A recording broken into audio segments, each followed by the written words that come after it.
हरे कृष्णा। श्री प्रभुपाद जी का उपदेशामृत।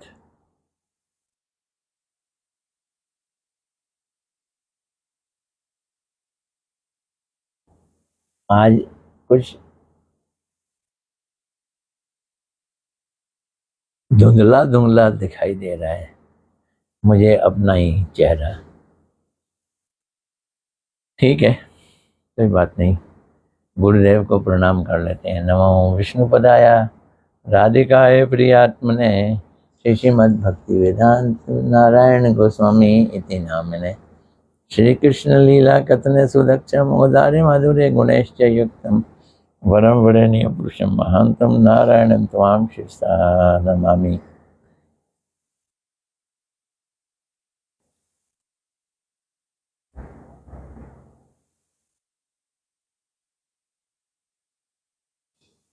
आज बुधवार है,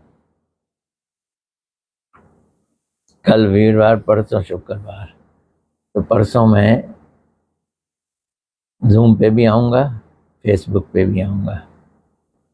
जूम का लिंक आप लोग IGBT TV से ले सकते हो, वहाँ पे डाल दिया गया है जूम का लिंक। तो आज हम पहला प्रश्न लेते हैं। आज का प्रश्न है, कुछ लोग कहते हैं। क्या बात है। आज का प्रश्न क्या है? कुछ लोग कहते हैं। क्या कहते हैं कुछ लोग? सभी एक समान हैं। कुछ लोग कहते हैं सभी एक समान हैं। क्या ये ठीक है? सब एक जैसे हैं। तो प्रभुपाद जी का इसमें क्या विचार है, देखते हैं।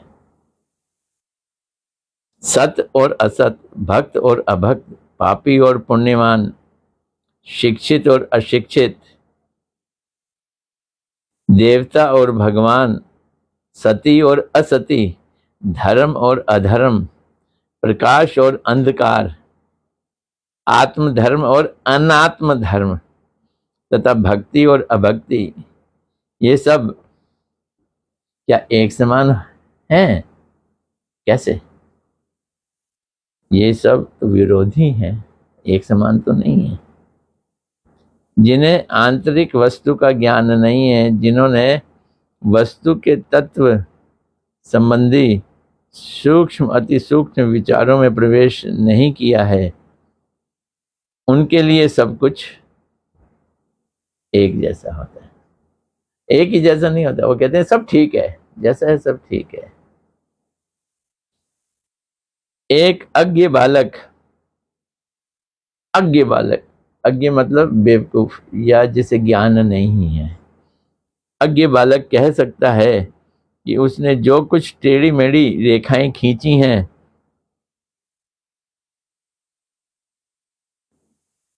वो बड़ी महत्वपूर्ण है। उनका अर्थ क्यों नहीं होगा? यदि ज्ञानी व्यक्ति के लिखे हुए का अर्थ हो सकता है तो मेरी टेढ़ी मेढ़ी लाइनों का भी अर्थ हो सकता है। बड़े बड़े लोग लिख रहे हैं, तुम उनको पढ़ते हो, तो मैं जो लिख रहा हूं उसको भी पढ़ो ना। सब एक है।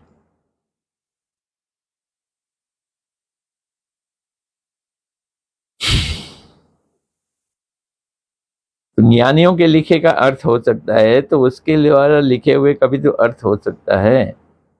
अज्ञ बालक के द्वारा लिखे हुए निरर्थक एवं विज्ञ व्यक्ति के द्वारा, समझदार व्यक्ति के द्वारा लिखे गए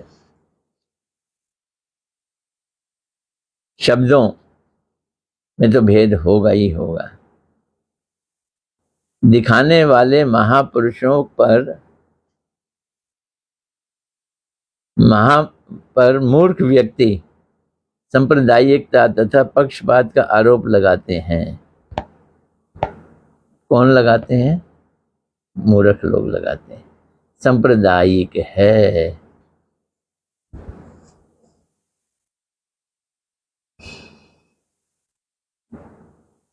जिन्हें भगवान के विषय में हरि कथा या वास्तविक सिद्धांतों के विषय में आंतरिक ज्ञान नहीं है, ऐसे अतत्वज्ञ व्यक्तियों को यदि वास्तविक तथ्य बताया जाता है तो वो कहेंगे वास्तविक सिद्धांत बताना ही सांप्रदायिकता है और असत्य सिद्धांत का खंडन करना ही निंदा है। उनकी कहानी ही और है।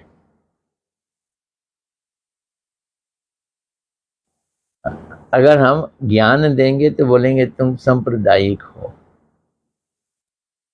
सांप्रदायिक का मतलब है अपने संप्रदाय का पालन करते हो, दूसरे संप्रदाय को नहीं मानते। अगर हम गलत को गलत कहें, ओ तुम निंदा करते हो। उनका कहना है जब हम कुछ नहीं जानते तो सबको बराबर मानो, सबको समान मानना उचित है।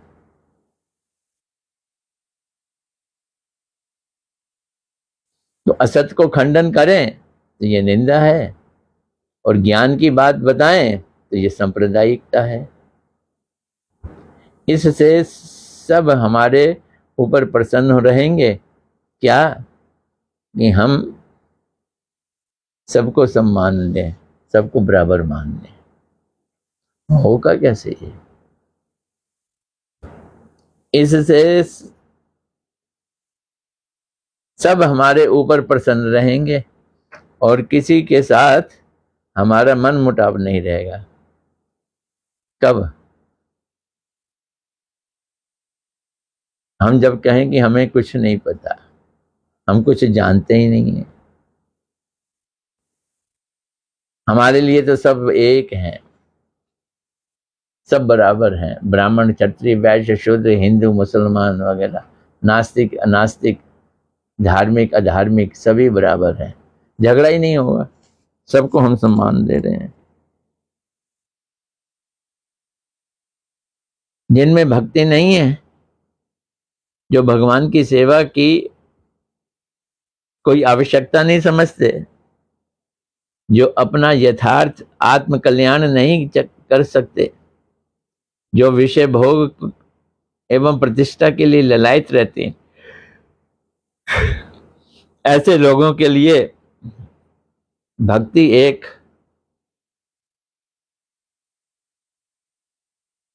काटने वाली चीज है, अभक्ति है। वो भक्ति को ही घटिया कहेंगे, अभक्ति कहेंगे। भक्ति एवं अभक्ति उनके लिए समान है। भक्ति की कोई उनमें उनके लिए महत्ता नहीं है, ये बात समझने की है।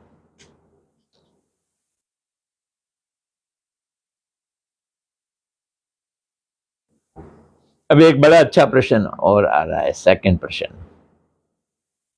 शुद्ध भक्त गुरु को कैसे देखेंगे?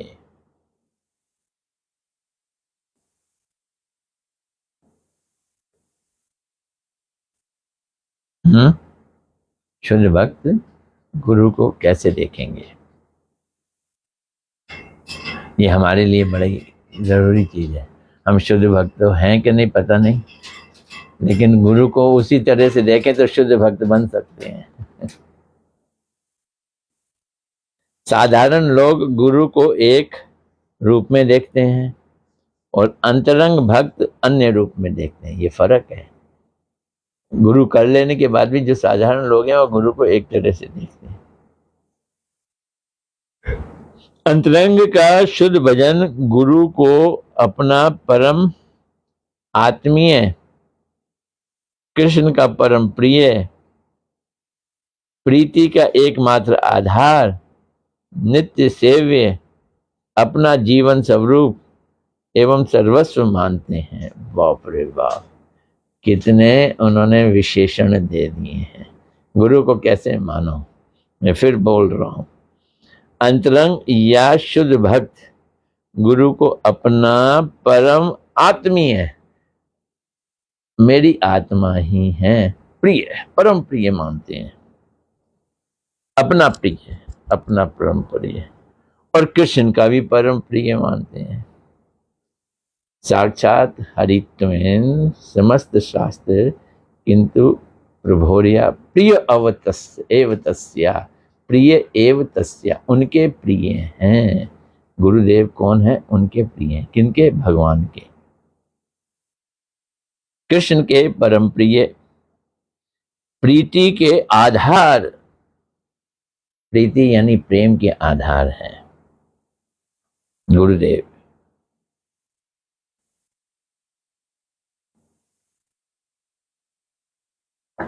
वो हमारे सेव्य हैं, हम उनकी सेवा करेंगे। कैसे सेव्य हैं? नित्य सेव्य हैं। वो हमारे नित्य सेव्य हैं।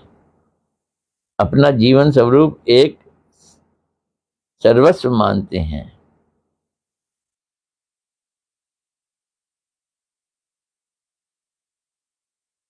तो हम गुरुदेव को अपना जीवन स्वरूप और सर्वस्व मानते हैं। श्री गुरुदेव श्री कृष्ण के परम प्रिय तथा उनसे अभिन्न हैं। ये अब जो प्रिय है वो अभिन्न है, ये मान लो। दो होते हुए भी अभिन्न है। अभिन्न में लगता है कि भिन्न नहीं है, एक ही हो गए। मायावादी ऐसा मानते हैं, आत्मा परमात्मा मिलकर एक हो गई। लेकिन वैष्णव लोग क्या मानते हैं? अभिन्न, यानी कि जो भिन्न नहीं है ऐसा मानते हुए भी भिन्न मानते हैं। श्री गुरुदेव कृष्ण के परम प्रिय हैं, ये मानते हैं, और गुरु से वो अभिन्न है। जितनी इंपॉर्टेंस गुरु भगवान की है उतनी इंपॉर्टेंस किसकी है? गुरु की।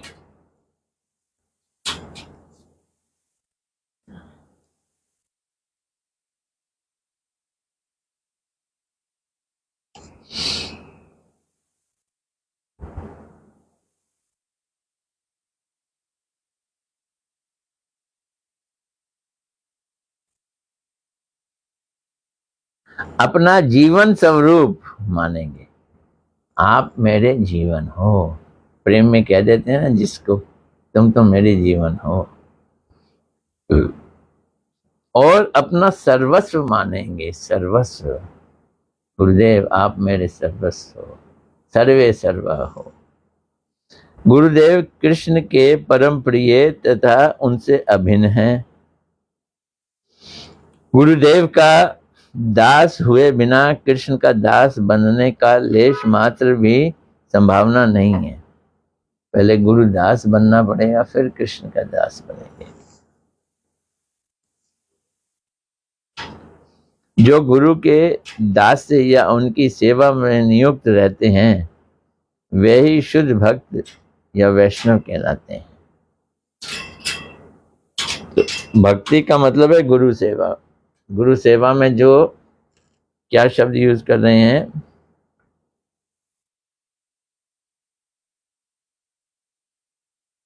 जो गुरु की सेवा में नियुक्त रहते हैं वो गुरुदास हैं, और वही शुद्ध भक्त हैं, वही वैष्णव है।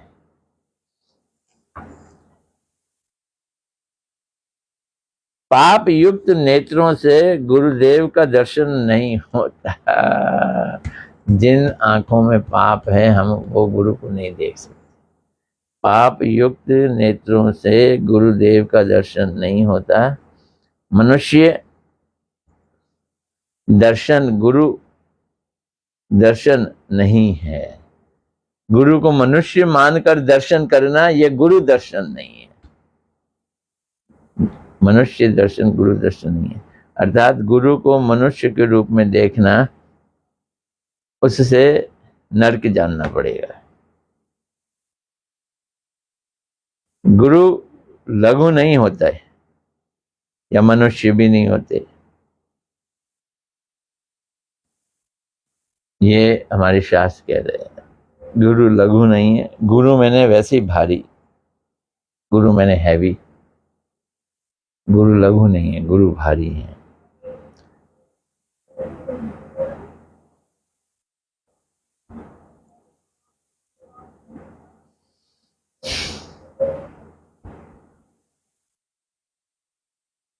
वो मनुष्य भी नहीं है, दिव्य है ना, इसलिए वे तो ईश्वर हैं, अर्थात भगवान के निज जन हैं। बड़ी दो शब्द में भगवान के वो निज जन हैं, अंतरंग हैं, निज जन हैं।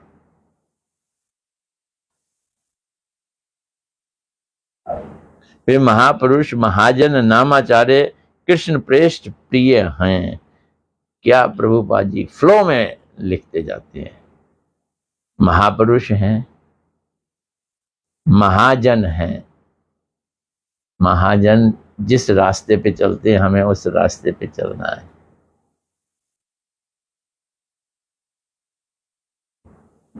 नामाचार्य हैं, नाम के आचार्य हैं।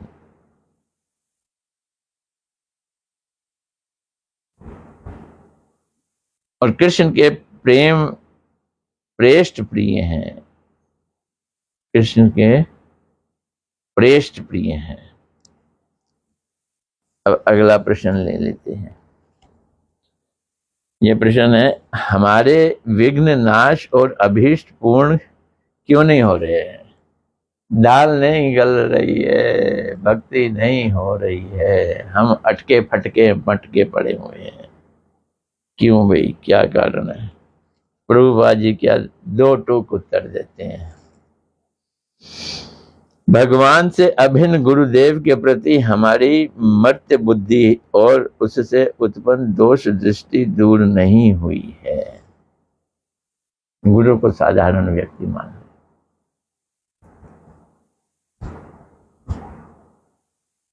ये भी एक समस्या पैदा हो जाती है। गुरु वास्तव में अगर साधारण हो तो, वास्तव में उसके अंदर कुछ दोष हो तो, और शिष्य देखे तो क्या करे बेचारा शिष्य। और आजकल तो होड़ लगी हुई है दीक्षा देने के लिए। गुरु देखे कि ये होड़ वाले गुरु हैं, होड़ा नंदी, होड़ में दीक्षा पे दीक्षा दिए जा रहे हैं, वो बाद में दोष दिखाई दे। नियम तो एक ही है, हमारे आचार्यों ने बताया है, जो श्रेष्ठ वैष्णव है उसका संग करो। अगर गुरु से अच्छा कोई वैष्णव मिल जाए उसका संग करो तो तुम्हारे गुरु उसी में करोड़ीभूत हो जाएंगे। ये भागवतीय परंपरा है।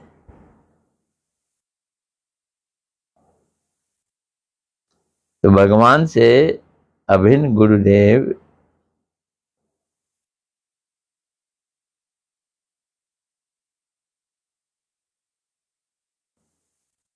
भगवान से अभिन्न गुरुदेव के प्रति हमारी मर्त्य बुद्धि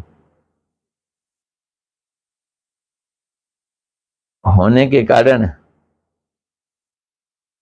हम आत्मसमर्पण नहीं कर पाते, गुरु में आत्मसमर्पण नहीं कर पाते। वेद वाक्य भगवान के वाक्य हैं और गीता के वचनों का उल्लंघन अर्थात उन पर विश्वास ना करना, गुरु के प्रति मनुष्य बुद्धि रखना, वैष्णव के प्रति अति बुद्धि जाति बुद्धि रखना, ओ ये तो इस जाति का है, तथा भगवान के विग्रह के प्रति ये रखना कि ये पत्थर है।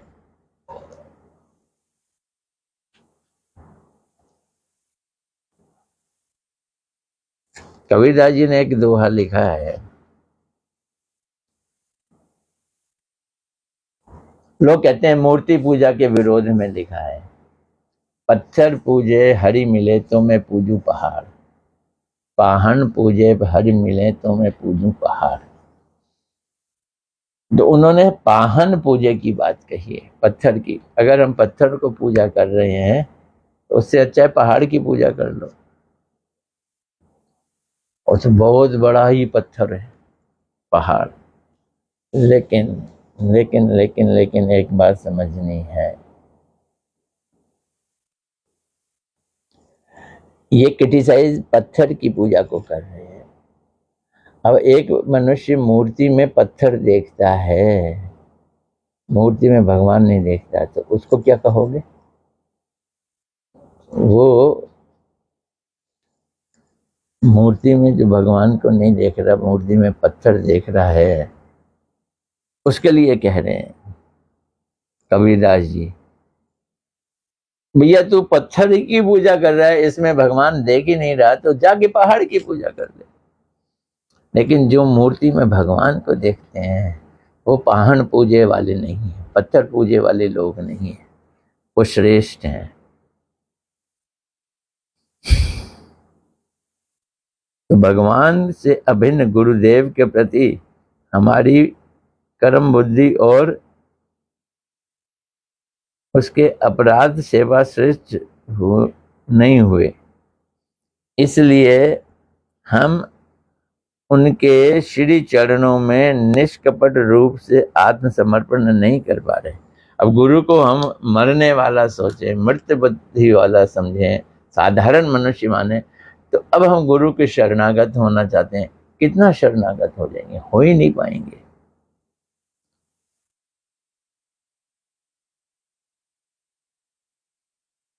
वेद वाक्य, भगवान के वाक्य,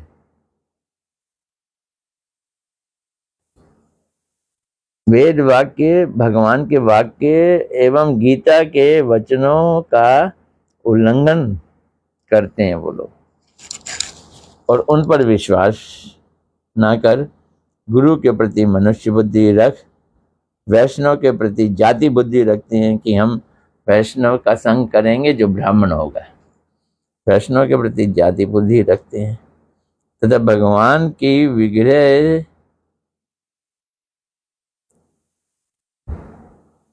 के प्रति पत्थर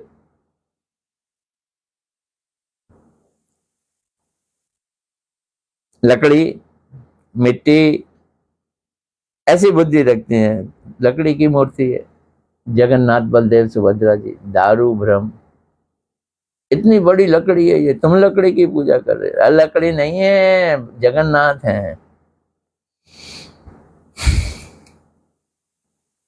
मूर्ति के लिए पत्थर भाव, तो उसी से ही हमारी दुर्गति होती है। यही कारण है कि हमारी दुर्गति हो रही है। आज इतना ही, मुझे कहीं जाना भी है।